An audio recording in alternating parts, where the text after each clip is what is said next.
What's going on, everyone? It's Adrian from Draft Time, and today is November 5th, and we have a six-game slate tonight. And what I'm going to do in this video is I'm going to give you our lineups for FanDuel and for DraftKings using our lineup optimizer, which you can access on drafttime.com. By the way, we have a free trial on our website. It's a 7-day free trial, so you can try the optimizer out and try out our projections before you actually purchase it if that's something you're interested in. So yeah, I'm going to give you our lineups that we generate by using our lineup optimizers, but I'm also going to give you some of my picks. Some of my picks, some of my sleepers, and then some guys who I don't like for tonight. So first of all, who are some of my picks for tonight? Well, the first one is going to be Jabari Parker, and in my last video, he was one of my picks as well, and he ended up panning out. He had a pretty good game. He was priced in the low 4,000s, and I think he produced like 34, 35 fantasy points. So he was definitely more than worth his salary, and I like him for the same exact reasons tonight as I did in my previous video. We found out earlier today that John Collins is going to be suspended for I think 25 games. So that makes Jabari Parker a lot more valuable. He's going to get a lot of those minutes and a lot of those touches at the 4 spot. Besides Trae Young, the Hawks don't have that many scoring options, especially with Collins out. And Jabari Parker is a guy, whether he starts or if he comes off the bench, it really doesn't make that much difference. He could come in, give you instant offense, give you some scoring, and at $4,800 on FanDuel and on DraftKings, $5,000. He's definitely worth it, and he's definitely a guy you want to have in your lineup. Another one of my picks is going to be Kemba. He had that bad first game of the season, but pretty much since then he's been Kemba Walker. He's been productive. He's been averaging in the mid 40s, high 40s. So tonight, with not that many point guard options, he's a guy that you it's kind of hard not to have him in your lineup. He's one of the higher valued players tonight, but he's also at the same time one of the higher projected players. So when you get a guy who's one of the top value picks at his position and also one of the top projected players at his position, you kind of have no other option but to pick that player up. And the same applies to my third pick, which is Trae Young. Again, not a lot of options at point guard. He's one of the higher valued point guards and the higher projected point guards. Also, with John Collins out, he's really him and Jabari Parker are the only scoring options on the Hawks. And I know, a lot of times it's not good to stack two players from the same team in basketball. But tonight is only a 6-game slate. You're pretty much inevitably going to have to stack two players from the same team. And I think that's going to be the most valuable stack tonight. Now, I know Trae Young is going up against some pretty good point guard defenders, DeJounte Murray. But that being said, he's really good in the pick and roll. So it really, whoever's guarding him really doesn't matter because they're going to be running so much pick and roll. So that's kind of besides the point. Now, who I don't like tonight? Well, first of all, I don't like Jimmy Butler tonight.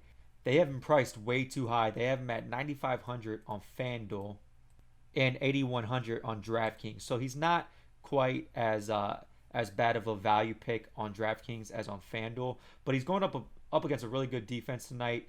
You can play him in DraftKings, but definitely don't play him in FanDuel. I would consider even playing him, I would consider even fading him on DraftKings. Justice Winslow's coming back tonight, and they play sort of the same position and the same role on that team. And a lot of Jimmy Butler's production, I know he's been pretty good this season, but a lot of it's been kind of, fluky stats. He had a 6 or 7 steal game. He's getting a ton of rebounds and assists. I'm not saying that he's incapable of doing that, but I just can't see him sustaining that at that same level. So Jimmy Butler is someone who I'd avoid tonight. Another person that I would avoid is SGA. They have him priced at $8,300 on FanDuel, which is crazy. He's going against the Orlando Magic, which believe it or not, happens to be one of the best defensive teams in the league. best at defensive rating, or one of the best at defensive rating, one of the best at points given up. They have a lot of length with Jonathan Isaac, Gordon, and Vucevic. They're really good, really underrated defense, and at $8,300, I just think he's way too overpriced, especially with that matchup against the Magic. And again, I'm making a lot of predictions right now, and a lot of calls right now. So some of these calls are going to be wrong, okay? But I'm basing this off of very educated projections and educated guesses. Okay, and who else don't I like tonight? I don't like Jokic going against the Miami Heat. The Miami Heat are one of the better defensive teams, one of the better defensive rating teams. Jokic right now is trending down, and not only that, he's going to be matched up most likely against Bam Adebayo, who's one of the best individual defenders. So I think Bam Adebayo is going to give him a lot of problems. And at $9,200, I don't think he's worth it at that center position. I think there's other more valuable players at that center position. So you could, use your money on them. That way you could get guys like, Trae Young and Kemba Walker. So those are the guys that I don't like. Now, who's my sleeper pick tonight? Some guy that, you might want to enter him into a few lineups, but, he's not going to be in your main lineup, but he has a lot of upside, and he probably won't be too heavily owned. Well, that's going to be for the Lakers, KCP, Kentavious Caldwell-Pope. He's only $3,800 on FanDuel, and on DraftKings, he is $3,400. But I don't think he's going to be too heavily owned, even though he's getting the start for Avery Bradley. He even when Avery Bradley was playing, KCP was still getting pretty good minutes in the high 20s. He just hasn't been hitting his shots. So I think a lot of people are not going to pick him up just because he's been unproductive this season. But he's a good shooter, and that's eventually going to turn around his bad shooting. And I think that night might end up being tonight, and he might be a very good sleeper and value pick at such a low price. So, anyways, those are my sleepers, my must-have picks, and my guys to avoid. Now I'm gonna go ahead and I'm gonna run the optimizer for FanDuel, and I'll show you the default top lineup.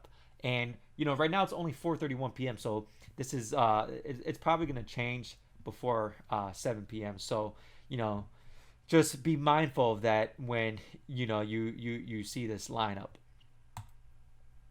So first of all, at point guard, we got the two guys I talked about, Kemba and Trae Young. At shooting guard, you got Herter and you got DeRozan.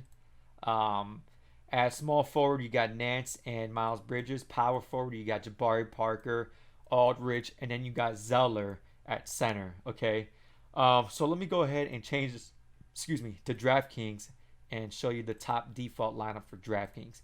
So you got Kemba and Trae Young. You got Kevin Herter, Miles Bridges, Jabari Parker, Paul Millsap, LaMarcus Aldridge, and Cody Zeller. So very, very similar lineup. I think the only difference is Paul Millsap in this lineup from the FanDuel lineup. So good luck tonight, guys. Don't forget to sign up to drafttime.com. Take advantage of the free trial, and don't forget to update it before lock. But anyways, good luck tonight, guys.